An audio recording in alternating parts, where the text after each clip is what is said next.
নমস্কার বন্ধুরা, সোমাদির রান্নাঘরে সবাইকে স্বাগত। অন্যদিনের মতো আজও একটি দারুণ স্বাদের রেসিপি নিয়ে চলে এসেছি। মটন লিভার বা মেটে কালা ভুনা। খুব সহজ করে এই রেসিপি বানিয়ে দেখাবো। মটনের যে কোনো প্রিপারেশান আমরা প্রায়শই খেয়েছি, কিন্তু মটন মেটে বা লিভার আমরা খুব কমই খাই বা খেয়েছি। কোনো রেস্টুরেন্ট বা হোটেলে খুব কমই মেলে।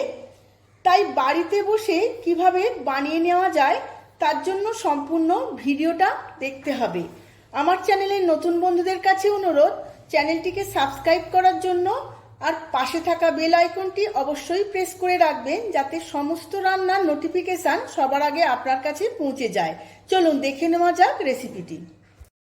মাটন লিভার কালা ভুনা বানানোর জন্য এখানে আমি 500 গ্রাম লিভার বা মেটে নিয়ে নিয়েছি। অল্প একটু চর্বিও নিয়েছি, ভালোভাবে ধুয়ে বেছে নিয়েছি। একটা মিক্সিং জার নিয়ে নিয়েছি। এর মধ্যে দিয়ে দেব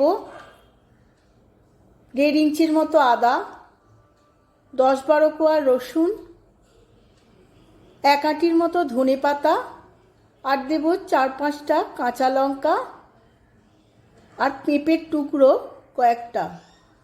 সমস্ত কিছু মিহি পেস্ট বানিয়ে নেব। সমস্ত কিছু দিয়ে একটা মিহি পেস্ট বানিয়ে নিয়েছি। একটা অন্য পাত্রে ঢেলে নেব।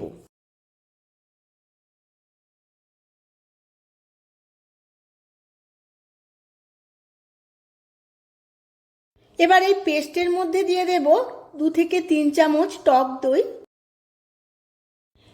এর মধ্যে কিছু গুঁড়ো মশলা অ্যাড করব। তার মধ্যে দিয়ে দেব কাশ্মীরি লঙ্কার গুঁড়ো, ধনের গুঁড়ো, জিরের গুঁড়ো, গরম মশলার গুঁড়ো, আর দেব গোলমরিচের গুঁড়ো। সমস্ত মশলাগুলো আমি 1 চামচ করে দিয়েছি। এবার সমস্ত কিছু খুব ভালোভাবে মিশিয়ে নেব।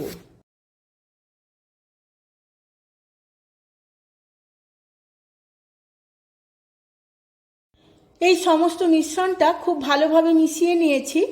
এবার মেটে বা লিভারের ওপর সমস্ত মশলাটা দিয়ে দেব। সমস্ত মিশ্রণটা দিয়ে খুব ভালোভাবে মেখে নেব মেটের সাথে।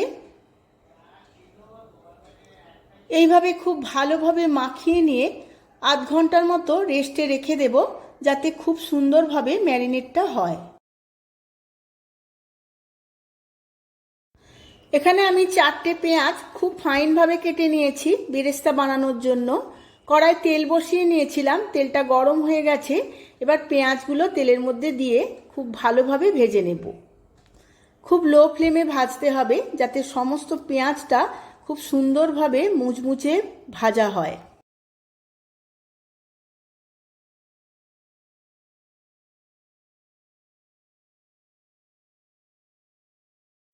পেঁয়াজগুলো খুব সুন্দর বাদামি রং ধরে গেছে, ভাজা হয়ে গেছে।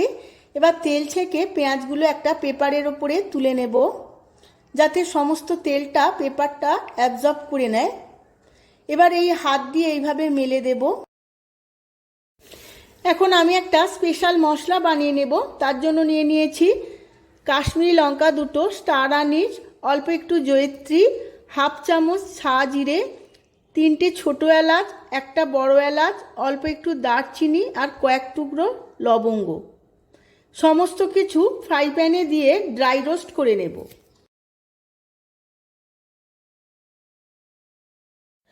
সাজিরেটা আমি ফোড়নের জন্য রেখে দিয়েছি। এই সমস্ত মশলাটা হালকা করে ড্রাই রোস্ট করে নিচ্ছি। মোটামুটি ড্রাই রোস্ট হয়ে গেছে। এবার গ্যাসের ফ্লেমটা অফ করে দেব, ঠান্ডা করে গুঁড়িয়ে নেব। মিক্সিং জারে করে সমস্ত মশলাটা নিয়ে নেব, শুকনো করে গুঁড়িয়ে নেব।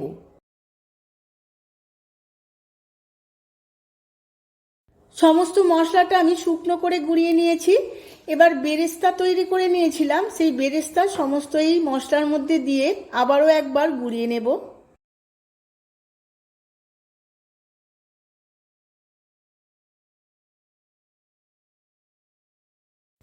পেঁয়াজ ভাজার তেল অল্প একটু তুলে নিয়েছি। এই তেলের মধ্যে এবার দিয়ে দেব সাজিরে। সাজিরেটা দিয়ে একটু ভেজে নেব। সাজিরেটা ভাজা হয়ে গেছে, এবার কেটে রাখা একটা পেঁয়াজ এর মধ্যে দিয়ে দেব। পেঁয়াজটা দিয়ে আমি খুব ভালো করে ভেজে নেব। পেঁয়াজটা ভাজতে ভাজতে অল্প একটু নুন দিয়ে দেব, যাতে পেঁয়াজটা খুব তাড়াতাড়ি নরমও হয়ে যায়, আবার ভালো করে ভাজাও হয়।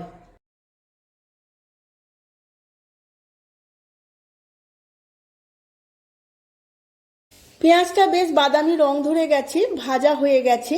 এবার দিয়ে দেব ম্যারিনেট করা লিভার বা মেটে। এইভাবে আমি বেশ কিছুক্ষণ কষিয়ে নেব।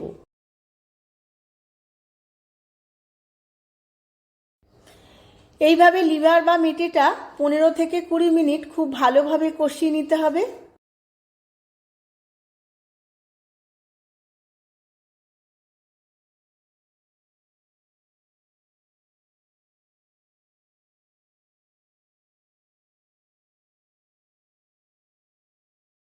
কুড়ি থেকে 25 মিনিট কষিয়ে নিয়েছিলাম, বেশ তেলটা ছেড়ে এসেছে। এবার দিয়ে দেব মশলা, দই বা অন্যান্য জিনিসের যে পেস্ট বানিয়ে নিয়েছিলাম সেই পেস্টটা দিয়ে অল্প একটু জল দিয়ে দেব বাটিটা ধুয়ে। সমস্ত উপকরণগুলো দিয়ে আবারও বেশ কিছুক্ষণ কষিয়ে নিতে হবে, যতক্ষণ না খুব সুন্দর একটা টেক্সচার আসে ততক্ষণ কষাতে হবে।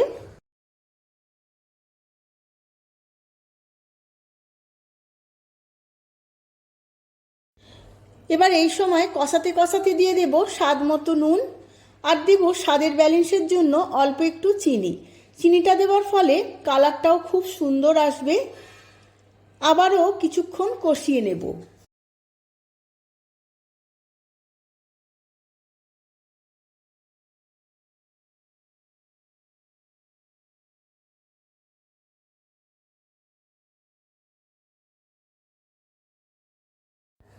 খুব সুন্দরভাবে কষানো হয়ে গেছে, কালারটাও খুব সুন্দর এসেছে। এবার গ্যাসের ফ্লেমটা লোতে রেখে অল্প একটু জল দিয়ে 10 মিনিটের মতো সেদ্ধ করে নেব, তাতে খুব নরমও হবে। 10 মিনিট সেদ্ধ হওয়ার পর খুব সুন্দরভাবে রান্নাটা হয়ে গেছে। সবার শেষে আমি দিয়ে দেব 4 ভাগের 1 ভাগ জায়ফলের টুকরো আমি গ্রেট করে দিয়ে দেব, তাতে খুব সুন্দর একটা গন্ধ ছাড়বে। আমি গ্যাসের ফ্লেমটা অফ করে দিয়ে কিছুক্ষণ পরে সার্ভ করে নেব। আমি সার্ভ করে নিয়েছি। দারুণ দেখতে লাগছে, খেতে তো দারুণ হয়ই। একবার খেলে মুখে লেগে থাকবে, যে কোনো রুটি পরোটার সাথে একদম জমে যাবে। আপনারাও আমার মতো করে একবার বাড়িতে বানিয়ে ফেলুন, আর কেমন হয়েছে আমার কমেন্ট বক্সে জানান। ভিডিওটা যদি ভালো লেগে থাকে ভিডিওটিতে প্রচুর প্রচুর লাইক শেয়ার করবেন। আজ তাহলে আসি, আবার দেখা হবে পরবর্তী ভিডিওতে নতুন কোনো রেসিপি নিয়ে। ধন্যবাদ।